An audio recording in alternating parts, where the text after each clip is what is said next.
Saudações, caros alunos.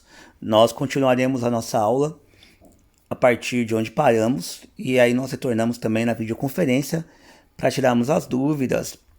Lembre-se também que esses slides estão disponíveis para vocês na Moderna Compartilha, ok? Esta semana a gente ainda vai fazer um pouquinho diferente porque muitos de vocês aí estão também ainda em recuperação.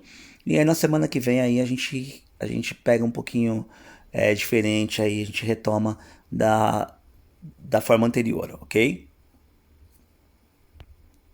Bom, hoje especificamente,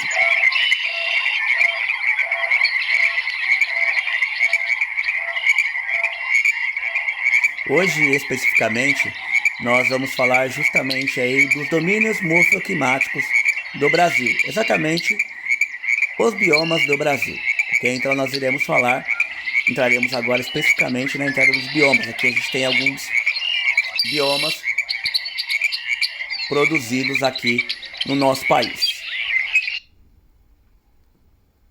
Então iremos falar agora dos biomas brasileiros, também conhecidos como domínios morfoclimáticos. Espero que vocês já tenham assistido aquele vídeo que eu tinha disponibilizado para vocês. Quem não assistiu também tem um link nos slides, assistam porque ele é muito importante aí para as nossas próximas avaliações, nossos próximos trabalhos também. E aqui nós temos um panorama geral dos biomas brasileiros, ok?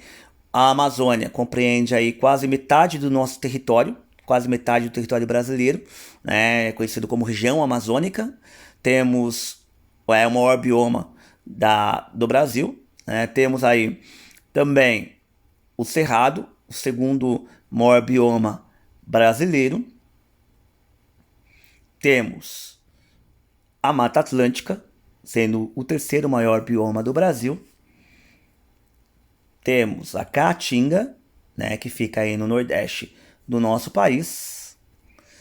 Temos os Pampas e o Pantanal. Além disso, temos as áreas de transição, que para alguns também são considerados biomas, mas a gente vai falar disso um pouquinho depois, ok?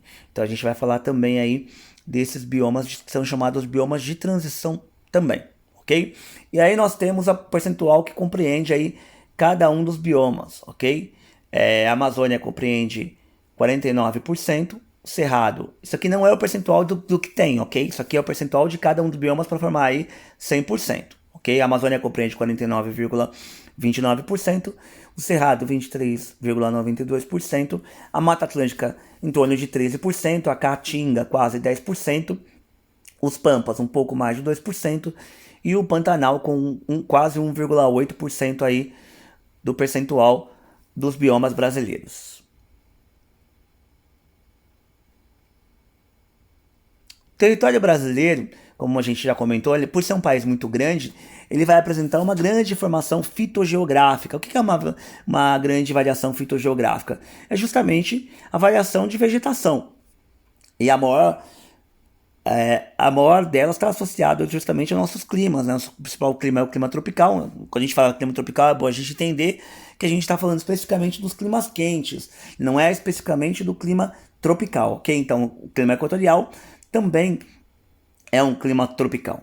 Tá? Então, essa diversidade biológica ela vai ser muito extensa, muito variada, justamente por esse fator climático que é muito forte aí para a formação vegetal do nosso território. Então, a vegetação brasileira apresenta a formação florestal e arbustiva. Quando a gente fala florestal, a gente fala em arbórea, ok? Florestal ou arbórea é a mesma coisa, que é o tamanho das nossas copas de árvores, né? Que a gente também chama de dossel, ok? Então, os dosséis é justamente o tamanho dessa vegetação. Então, em alguns biomas, como a gente pegar Mata Atlântica, Floresta Amazônica, nós teremos formações arbóreas, formações de árvores maiores, ok? As arbustivas a gente vai encontrar principalmente no Cerrado brasileiro, são aquelas mais baixas, ok? Então nós teremos aí esse tipo de vegetação. E nós temos a rasteira também, que são chamadas de gramíneas, que são as mais baixas, mas a gente vai encontrar pouca quantidade, porque o nosso território tem florestas, tem uma vegetação um pouco maior, ok? Então nós temos aí os domínios morfoclimáticos e impactos ambientais. Muitas áreas brasileiras apresentam muitos impactos ambientais, principalmente por fatores antrópicos, o fator que o homem faz com a natureza. A gente sabe que isso tem sido muito discutido, a gente já falou um pouco sobre isso também em aula. Isso tem sido muito discutido aí, não só nacionalmente, mas também internacionalmente, sendo o governo brasileiro acusado de não fazer nada sobre esse desmatamento, né? A gente tem pouca fiscalização, o governo, e não é só uma questão de fiscalização, existem outros problemas também com relação a isso, que é justamente falta de investimento, também pensar muito nas questões econômicas e esquecer das questões humanas.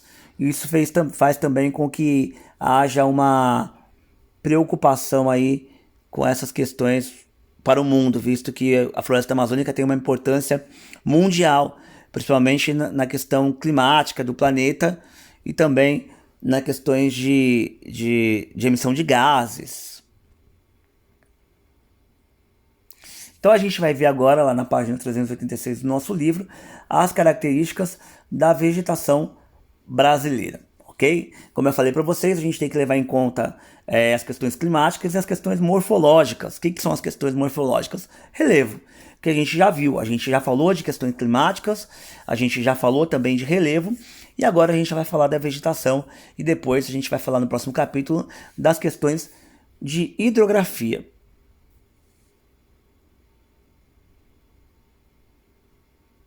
A gente sabe que a vegetação brasileira ela não é homogênea, ela é heterogênea, ou seja, ela é muito variada, né? Só para vocês terem uma ideia, o número de espécies que o Brasil tem é estimado entre 50 e 56 mil espécies, ou vegetal ou animal, né? Então, o que responde aí a 20% do total de espécies conhecidas no mundo, né? Então, 20% de toda a vegetação mundial, 20% de algumas espécies, não é nem da vegetação mundial, mas de algumas espécies, estão somente no nosso território.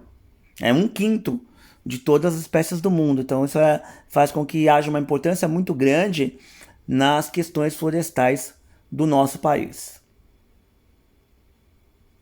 E aí nós temos as questões de espécies ameaçadas de extinção, né? A Amazônia concentra aí 41 espécies em extinção, a Caatinga 28 espécies, o Cerrado 65 espécies, o Pantanal 17 espécies, os Pampas 23 espécies, os ambientes marinhos 30 espécies. Eu já comentei com vocês no começo, quando a gente começou a falar sobre os biomas,